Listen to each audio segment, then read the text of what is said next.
Still have 3 tropical storms sitting out in the Atlantic. Florence, the one that we are most concerned with right now because models are looking to bring it right up towards the Carolina coastline, and they are in good agreement as the storm moves west through the Atlantic. This is a European and GFS model, 2 of our more reliable models. But as it gets closer to the coastline, they start to diverge a little bit more. The European brings it more onshore, right in between North and South Carolina, but the GFS is kind of keeping the storm just offshore. So we are definitely keeping an eye on that. It's still several days out, so still more time to refine this. But either way, if you have any interest or family and friends right along the East Coast there, they do need to get that hurricane preparedness plan in order right now.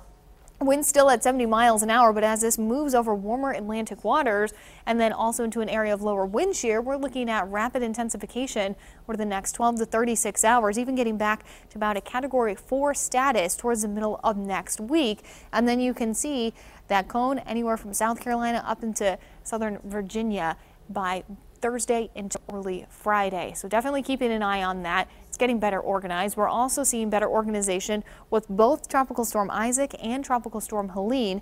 Isaac is going to head due west, entering an area of lower wind shear, so it's going to strengthen Cat 1 to potentially a Cat 2 as it heads over towards the Lesser Antilles late next week, looking about Wednesday to Thursday time frame.